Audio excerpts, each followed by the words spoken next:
Right now it is time to bring in the frick and frack of Nick and Nack, Tim Luke, and Greg Strahm, the Appraisal Guys. You can find them anytime at tqag.com on the web. Good morning and happy Thanksgiving in advance, you guys. Hey, good morning.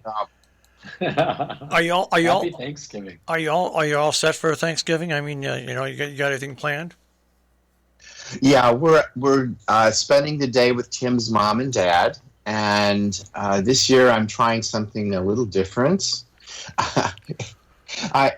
And no turkey was harmed in the in this day, at least by my hands. Let's put it that way. I decided to, because of our schedule, I decided to order from one of our local Markets. Markets. And just take everything down there to his mom and dad's, and we're going to spend a nice day, just the four of us, and eat until we can't. Well, it's funny because this is the first year I am only cooking. I am cooking turkey, but it's going to be a turkey breast simply because there's. My family size is dwindling, and for myself, I no longer need to get a 7 or 10 or 15 pound turkey. So, it finally dawned on me. Yesterday when I was preparing my menu, I said, I'm getting old. I don't even make a full turkey dinner for myself anymore. Well, just to be perfectly honest here, I saw a post that I thought, I think I'm going to try this recipe. I'm sure you've seen it on Facebook or all over the web. It's the turkraken. It's an octopus stuffed in in a turkey, and they call it the turkraken. That would be kind of a fun thing. I know it was a joke, but I'm sure somebody's going to try it. I'll stick with when I make a turkey. I'll stick with my homemade stuffing in there. Yeah. Even though I do know somebody that stuffs their turkey with nothing but fresh fruits, and at first I thought it was crazy, but it did add a lot of flavor to the turkey. I've actually done that. Okay. I've done that. It does make a big difference. Gives you a lot sweeter. Yeah, I called it a brighter flavor. Yeah, it really did. Yeah. But when they told me they did it, I looked at them and said, "This is not right."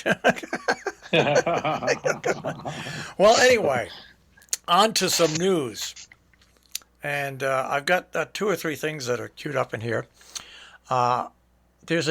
This is amazing. An Einstein manuscript that has survived the years is now going up for auction in Paris, and they do believe that this will bring in millions of dollars. It's a 54-page document. 54 pages, and it's they think it's only one of 2 surviving documents that Einstein wrote. It's pretty amazing. Wow. Oh,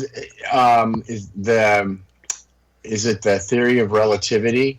I have no idea what it is. I know is yes, but it's the preparatory work my God. His Theory of Relativity. So it's all the things leading up to, because I'm sure that I'm sure there was a lot of work leading up to that. So this is something that it's part of the sale, and it will they have it estimated at like $2.3 to $3.4 million.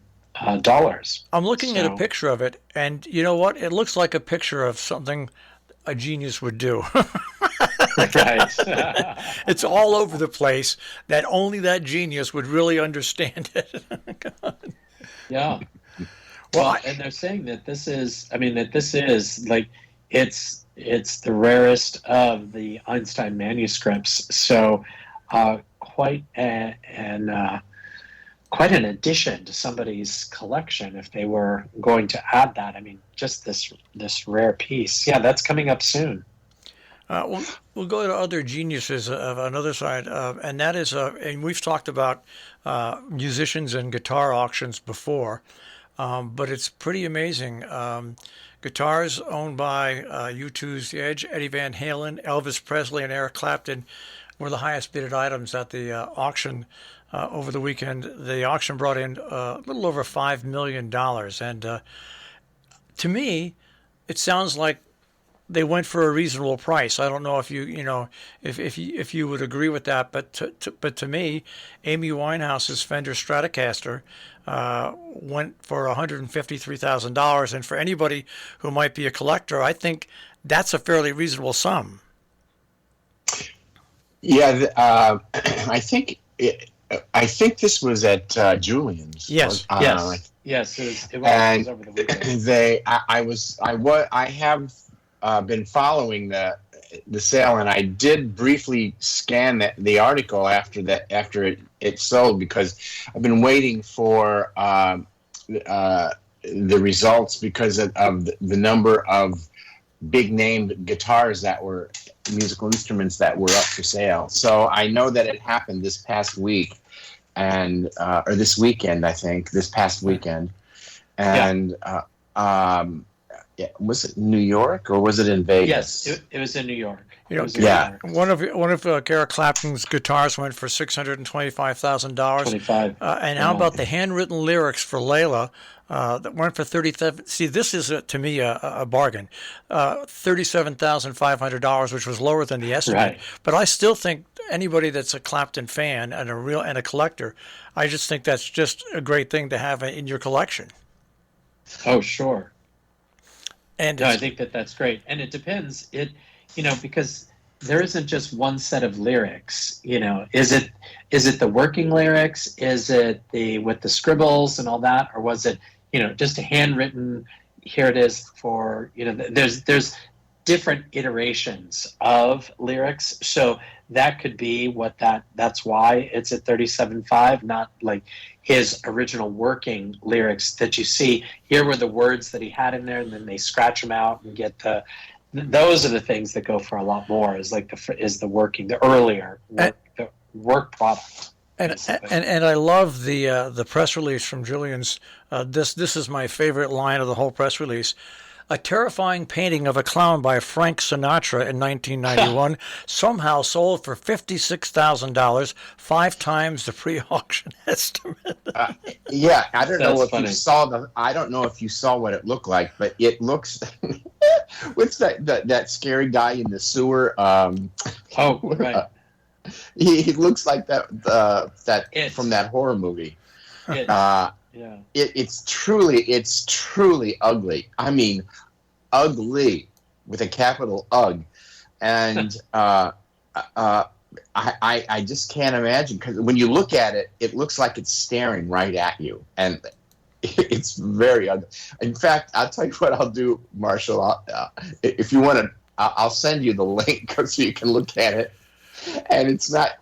I think it would be hysterical to actually do a screen print of it, and then just make a small frame of it and hang it on the back of the bathroom door, so that when you close the door. Well, that reminded me of the chance you gave us to make some money when Donald Trump's picture that he drew with a magic marker, I think, drew enough that it made us some money. And it was because there was somebody who likes Donald Trump and collected Donald Trump stuff. Yeah, well, somebody liked this enough to pay $56,000 for it. That's for sure. Well, maybe clowns and Frank Sinatra. I don't know. Well, remember we talked about the copy of the U.S. Constitution? That went for $43 million. Isn't that something? Yeah, that is amazing. And they outbid all the cryptocurrency buyers. They were the consortium of cryptocurrency bidders. So it was a hedge fund. That was a little vague to me. Did you understand that? I wonder if it was just a group that dealt with cryptocurrency, or they were actually expecting. No. I mean, they. No, Greg. It was a group that was so everybody, there would be one buyer, but there could have been 150 people contributing, or 300 people, or 3,000. but then they would all own a fractional interest Yeah. of that document. But they were outbid. They didn't get enough people to put in money to outbid this hedge fund guy. Well, Yeah. Well, I did read that the person that bought it is going to display it. It's going to be in a museum because he doesn't want it to just be squirreled away somewhere. He said it's a document for everybody. So that's a very honorable thing to do, and I think it's I would love to be able to see one. The only one I've ever seen was at the archives and it's under glass, but I think it would be great to have this that you'll be able to actually go in and look at an original document. I think that's fantastic. we can go from that to back to Sotheby's for a minute, and there's a Hamilton Aphrodite statue, okay, a marble statue that last sold 70 years ago, and they think now that it will sell for £3 million.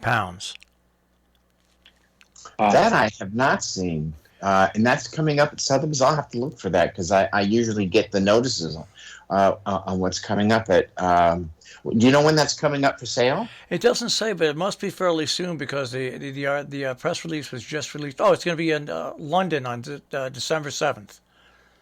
Oh, okay. Oh, I'll probably get the email today. But I have. I've been doing a lot of research lately. I was helping Tim out with a project, and so in doing the research, this is the one good thing, I guess, about the internet is if you go into a site, you automatically will start getting notices for it. So I'm getting all of these great upcoming auction things from auction houses all over the world. That are coming up, and it's really kind of fun to watch because I'm watching some auction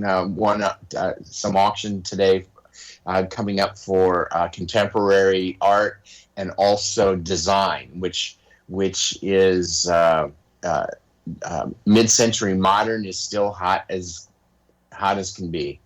But that and the jewelry sale, big jewelry sales are coming up because I think they're coming up in the next. The next couple of weeks right after Thanksgiving. Yeah. So that's. Is the holiday season normally a busy time? Or to me, I would think it should be a slow time for auctions. Or am I wrong about that? No, they continue, and they do. It's right after Thanksgiving, so right now, of course, is the slow period because I have to go out on an on-site today, but then after that, everyone is going to be preparing for Thursday and getting to where they need to be and whatever's going on. But then right after the holiday, both for appraisals and for auctions, it's the last kind of group of sales for the end of the year. So there's a number of sales that take place, like Greg was saying, jewelry. The beginning part of December, there's jewelry, there's some contemporary and art. There's a lot of art that is coming up. So those items will that will go through about the 15th or the 17th of December, and then it shuts down until mid-January. But it's also a time that we pick up for appraisals because everybody gets together, and this is a time. Not so much last year because everyone was quarantined, but now people are getting out and seeing other people, and families will be getting together and be, hey, we need to deal with this thing. Hey, let's find out what this is worth. What are we going to do with this? So it just has never failed since Greg and I have been in our business is that we always get an uptick of phone calls either right after Thanksgiving and then, of course, into the new year between Christmas and New Year is when everyone's together and saying, hey, what do we want to do with all this stuff? Let's get rid of it. So, well, it seems, at least from my perspective, since we've been doing this for close to 28 years now, the winter sales seem to be coming up. And the thing is, it's like there's like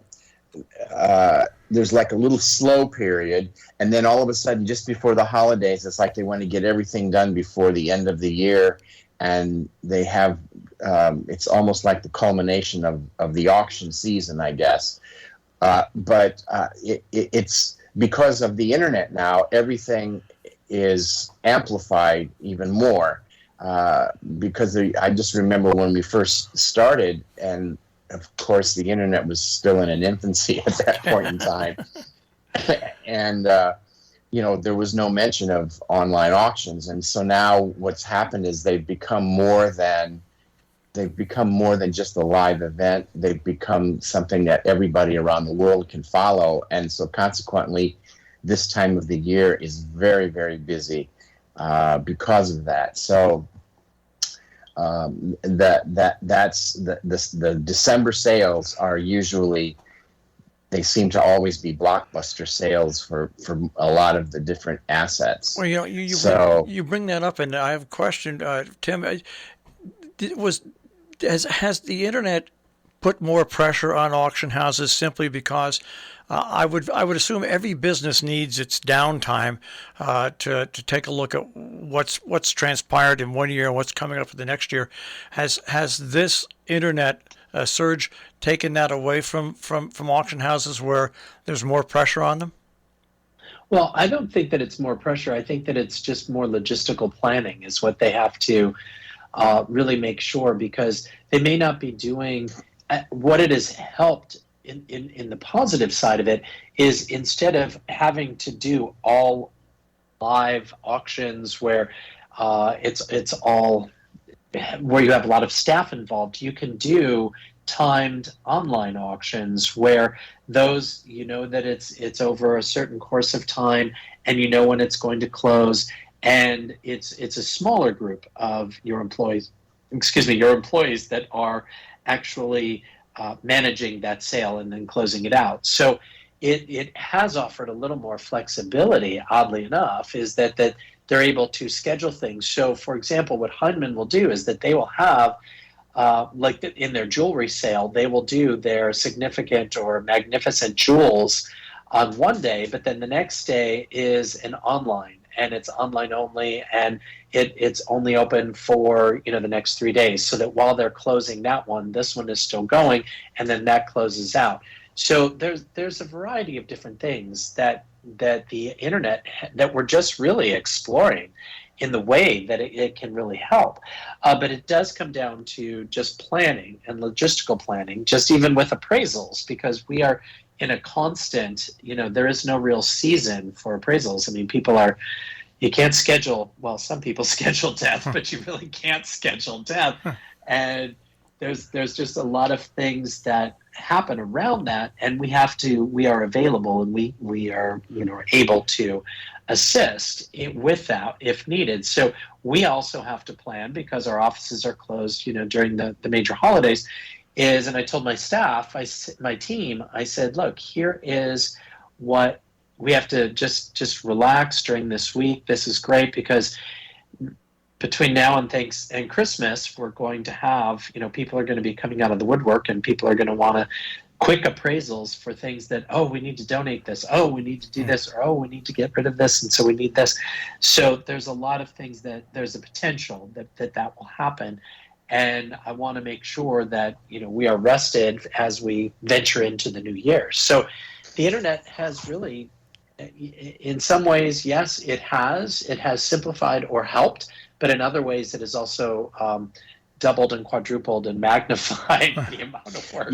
One of the other things that's worth mentioning about the auction season is that you were talking about scheduling, and one of the things that's in the process is when you're scheduling, you have to check with all of the other major auction houses depending on what asset you're selling, because you don't want to have your big jewel sale on the same day that Christie's and Sotheby's have something going on, because they stagger it so that everybody gets a piece of the pie, basically, and it doesn't take away from it doesn't take away from the importance of the sale that's happening at this moment in time, because then what will happen is tomorrow there'll be another sale that's equally by another auction house that's equally as magnificent. So scheduling is a very, very important thing, especially this time of the year. And, you know, because of the lead time of auctions, it's like up to 6 or 8 months. For example, use Amy Winehouse. I'm sure you've seen the advertisements for Amy Winehouse all the time. You know, like it's coming up. They started like almost a year ago pushing that. So all of these things, it's scheduling is a very important part of planning an auction, especially even now with the internet, when people are signed up to do one sale, you know, during the day, and then maybe they'll do the same with another auction house the next day, but they don't. It's kind of hard to do both at the same time. So unless it's a morning session and an evening session, which is yet another thing, is like what do you. The evening session seems to be the most important session for some reason. It always has been, at least in the art world. So planning is a very important issue when it comes to doing auctions, especially this time of the year. All right. Well, I want you guys to plan well and have a happy Thanksgiving, and enjoy the food and enjoy the company. And we'll speak to you. We'll speak to you next week. We have to finish putting up our lights. We have to finish putting up our lights. This is our weekend to do that. So my tree goes up. My tree goes up on Thursday, and my house gets decorated on Thursday, and it all comes down January 1st. Okay. Right. All right, guys. Have a happy Thanksgiving. Happy Thanksgiving, Marshall. Take care, buddy. Bye-bye. Bye. Tim, Luke, and Greg Strahm, the Appraisal Guys, the Frick and Frack of Nick and Knack on Robin Hood Radio this morning.